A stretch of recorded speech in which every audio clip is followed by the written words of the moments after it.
अस्सलाम वालेकुम and very good morning to all of you. I hope कि आप सभी ठीक ठाक होंगे और मैं भी बिल्कुल ठीक ठाक हूँ। अच्छा जनाब, अभी जो है ये है बच्चों के जुमे वाले दिन की रूटीन का व्लॉग। और जुमे वाले दिन ना बड़ा एक सुकून होता है मेरे दिल को कि बस आज बच्चे आएंगे ना तो आराम से सो जाएंगे और आराम से जो है ना वो अगले दिन 2 दिन छुट्टियाँ होंगी। मेरे लिए तो समझते जुमे का दिन जो है ना किसी खुशी ईद के दिन से कम नहीं होता है। तो क्योंकि पूरा हफ्ता उठ उठ के सुबह मेरी तो एक वो रूटीन बनी तो होती है, सेट भी हुई होती है, लेकिन जो आप छुट्टी में रिलैक्स होते हो ना कि बच्चों ने आज स्कूल नहीं जाना, तो वो बड़ा मज़े का टाइम होता है। तो खैर यहाँ पे जो है ना वो मैंने बच्चों के कपड़े वगैरह प्रेस किए हैं और इनको दिए हैं। और मैंने कल जो है ना वो कड़ी बनाई हुई थी। और कड़ी जो है ना मेरे वाहिद एक ऐसी चीज़ है कि बच्चों को नाश्ते में गुजर जाती है। ये लोग पराठों के साथ ना सुबह कड़ी का सालन खा लेती हैं स्कूल जाते हुए। अदरवाइज़ कोई भी हमारा सालन हो ना तो बच्चे नहीं खाते हैं, ज़्यादातर ऑमलेट अंडे या इस तरह की चीज़ें प्रेफर करते हैं खाने में। आज जुम्मे का दिन था तो आज जो है वो सुबह इन दोनों को मैंने उठाया कि टाइम पे ही नहा लो। और मेरी अक्सर कोशिश होती है कि जुम्मे के दिन ही अक्सर नहा के ही जाएँ। तो थोड़ी देर ना मैं इनको पहले कोशिश करती हूँ कि ना नहला दूँ ताकि इनके बाल थोड़े से ड्राई हो जाएँ, फिर काफ़ी हैवी हैं तो खुले हों या कैचअप वगैरह लगा के जाए ना तो फिर गर्मी लगती है और अभी गर्मी गई भी नहीं है पूरी तरह से। तो मैंने आज इनका ना थोड़ा सा हेयर स्टाइल बना दिया था आगे से and they were very happy. बहुत ज़्यादा खुश हो रही थी क्योंकि ना ये मैंने हेयर स्टाइल एक दिन पहले अपना बनाया था। मैं ज़्यादातर अपने हेयर स्टाइल्स नहीं बनाती, बस ऐसे ही कभी कभी दिल करे ना शीशे के सामने तो मैं कोई ऐसा छोटा मोटा सा हेयर स्टाइल बना लेती हूँ। तो फिर इनको ये होता है कि मम्मा आपने अपना हेयर स्टाइल बनाया, आपको कितना प्यारा लग रहा है, हमें भी बना के दें। तो आज मैंने स्कूल जाने के टाइम सरप्राइजिंगली मेरा दिल कर रहा था तो मैंने दोनों का ना, ये नहाई हुई थी तो इनके आगे आगे बालों पे ना ये वाला हेयर स्टाइल बना दिया था। सो बहुत ज़्यादा खुश हो रही थी स्कूल जाने के टाइम पे। तो इनको बस स्कूल वैन में बिठाया है, फटाफट से अंदर आई हूँ और आज ना मैं थोड़ी देर के लिए भी नहीं लेटी। तकरीबन पौने 7 इनकी स्कूल की वैन आती है और मैं अक्सर 7 बजे ना थोड़ी देर के लिए लेट जाती हूँ और फिर 8 बजे का अलार्म लगा लेती हूँ क्योंकि उस टाइम पे मेरी हेल्पर आ जाती है। तो लेकिन आज जो है ना वो मैं फिर नहीं लेटी। मैंने कहा कि जुमे का दिन है और बच्चे जो है वो 12:30 माशाल्लाह से घर आ जाते हैं। तो फिर उनके लिए खाना भी ज़रा टाइम पे बनाना था और सारे काम भी इतने बिखरे हुए थे। ये मैंने सारी लॉन्ड्री वगैरह धो के रखी हुई थी और पीछे भी कुछ कर्टन्स के पीछे भी डाली हुई थी क्योंकि बारिश की पेश गोई हुई थी। मेरे मोबाइल पे ना अक्सर आप लोगों के भी आ जाता होगा प्रेडिक्शन के रेन होने वाली है, लेकिन रेन तो जनाब हुई नहीं, लेकिन फिर भी मैंने एहतियातन ना कपड़े अंदर डाल लिए थे रात को। तो बस ये मैंने सारे कपड़े उतार रही थी साथ साथ और मैंने कहा सबको ना सीधे करके और मैं इनको प्रेस करके रखती हूँ। उतनी देर में 1 घंटा तो कपड़े प्रेस करने में ना इजीली लग जाता है। काफ़ी सारे कपड़े होते हैं प्रेस करने के लिए क्योंकि मैं कपड़े धो तो आसानी से लेती हूँ और मैंने क्या धोने होते हैं मशीन में डालें, लेकिन फिर भी एक फैलाना वगैरह रोज़ लोड करके आना, लेकिन कपड़े इस्त्री करना ना मेरे लिए एक बड़ा ही टफ काम होता है। तो मैंने कहा आज सारे इनको प्रेस करके रखती हूँ। और ये मैंने जो जूतों का स्टैंड है ना ये मैंने जोड़ के रखा है क्योंकि ये काफ़ी दिनों से यहाँ बिखरा हुआ पड़ा हुआ था। सारा मतलब अलग अलग इसके पार्ट्स हुए हुए थे क्योंकि यहाँ पे वो हमारा जो इंटरनेट का कनेक्शन है ना वो लगा हुआ है, तो बार बार वो देखने के लिए आ रहे थे कि कहाँ से मसला आ रहा है।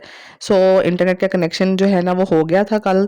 तो फिर आज जो है ना वो मैंने इसको स्टैंड को अच्छे से जोड़ के ना साफ़ करके मैंने कहा इसको रखती हूँ और इसके ऊपर जूते रखती हूँ क्योंकि सारे घर में जूते ना बिखरे हुए थे।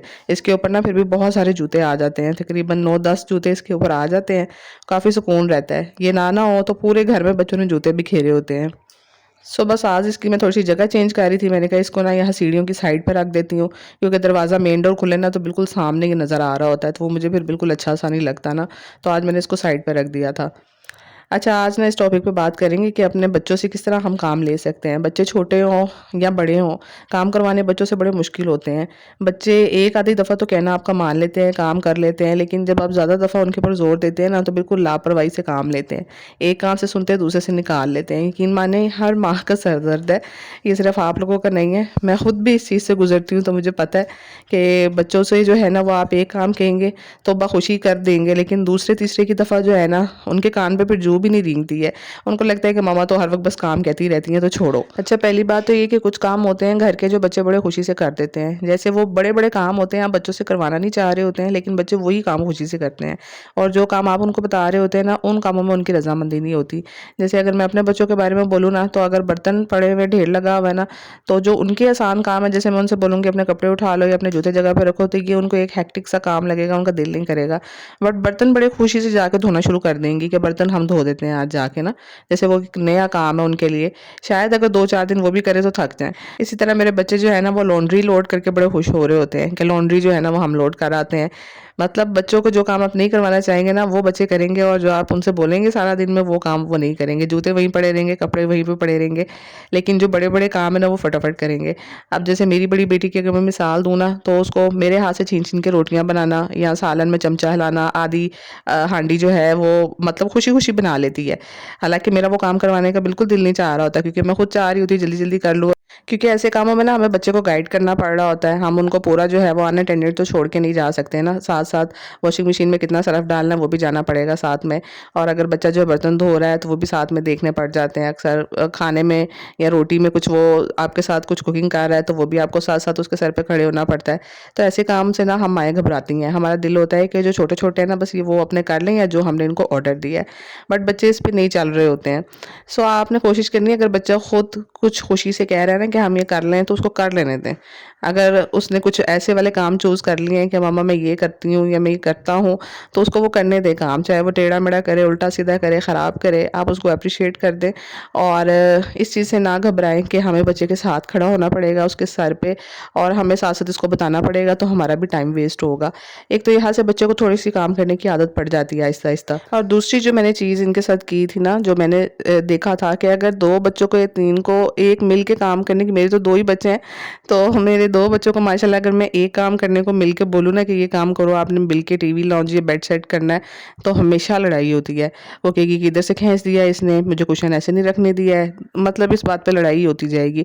तो मैं क्या करती हूँ कि मैं कहती हूँ कि एक को एक हिस्सा दिया ना तो दूसरे को दूसरा हिस्सा देती हूँ घर का। दोनों को मैं कभी एक काम पे नहीं लगाती हूँ। इस तरह मेरे 2 काम भी हल हो जाते हैं, दोनों को एप्रिसिएशन भी मिल जाती है, और जो है ना लड़ाई से भी मेरी बचत रहती है। तो इस तरह की छोटी-छोटी चीज़ें करके बस मैं भी काम करवाने की अपने बच्चों से कोशिश करती हूँ। बाकी सिर्फ़ मेरी एक आप लोगों को यही एडवाइस है कि बच्चों पे जो है ना वो गुस्सा ना करें। ये मेरा मशवरा ज़रूर मानें, क्योंकि हम लोग कभी भी परफ़ेक्ट नहीं कर सकते अपने बच्चों को। हम खुद भी परफ़ेक्ट नहीं हैं, ठीक है? और हम अपने बच्चों को भी एकदम से जो है छोटी एजेज़ में परफ़ेक्ट नहीं बना सकते हैं। क्योंकि बच्चे हैं वो आहिस्ता-आहिस्ता आपको देख के सीखते जाएँगे, थोड़े-थोड़े से टास्क आप उनको देंगे। अगर आप रोज़ उनको डाँटेंगे ना, बार-बार एक बात रिपीट करेंगे कि तुमने ये चीज़ नहीं की है, कपड़े उठा के क्यों नहीं जगह पे रखे, जूते क्यों नहीं रखे, बैग क्यों नहीं रखा जगह पे, लंच बॉक्स क्यों है बैग में, ठीक है? तो ये अगर आप बार-बार रिपीट करेंगे ना उनको, तो उनको कोई असर नहीं होने वाला है। क्योंकि उनको लगेगा कि हमारी माँ रोज़ाना हम पे चीखती-चिल्लाती रहती है, क्योंकि ज़्यादातर हम माएँ बच्चों के पीछे पड़ी होती हैं। वालिद साहब इतने ज़्यादा पीछे नहीं पड़े होते हैं।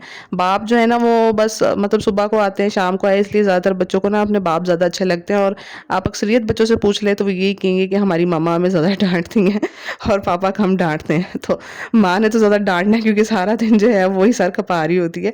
सो अपने बच्चों को हर बात पे, हर चीज़ पे जब आप ज़्यादा डाँटेंगे ना कि ये काम नहीं हुआ, ये काम नहीं हुआ, तो बच्चे की नसीहत-वसीयत नहीं मानते हैं।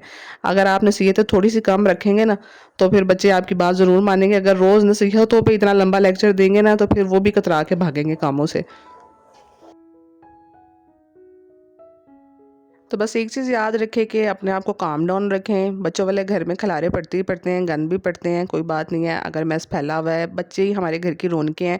अगर हर टाइम छोटी-छोटी चीज़ पे, छोटे-छोटे बिखेरे पे ध्यान देते रहेंगे ना, तो फिर ज़्यादा गुस्सा आता है, इंसान को ज़्यादा चिड़चिड़ापन होता है। तो जब बच्चे मेरे नहीं होते, स्कूल गए होते हैं, तो मैं उनका कैसे शिद्दत से वेट कर रही होती हूँ। जब आते हैं तो इतनी ज़्यादा खुशी होती है। कभी आप बच्चों को प्यार से मना लें, कभी गुस्से से, और गुस्से में भी चीखना-चिल्लाना नहीं है, बल्कि आपने खामोशी से नाराज़गी का इज़हार करना है। जब आपकी खामोश और नाराज़गी को, खामोश वाली नाराज़गी को बच्चे समझ जाएँगे ना, तो वो फिर वो मतलब खुद ही से भाग के जो है, जो भी आपने काम कहा होगा ना, तो वो कर लेंगे। तो बस यही छोटी-छोटी सी बातें जिससे मैं भी कोशिश करती हूँ, क्योंकि मैं भी कोई एक्सपर्ट नहीं, आप ही की तरह एक नॉर्मल हाउसवाइफ़, और अपने बच्चों के लिए कोशिश करती रहती हूँ कि उनको अच्छा इंसान बनाओ, इंडिपेंडेंट बनाओ, अपने काम खुद करने का आदी बनाओ कि वो कम से कम अपने काम खुद कर सकें। तो बस जनाब यहाँ पे हो गई है डिनर की तैयारी। नेक्स्ट व्लॉग में मिलूँगी। लाइक, शेयर, सब्सक्राइब करना। तब तक के लिए अल्लाह हाफ़िज़।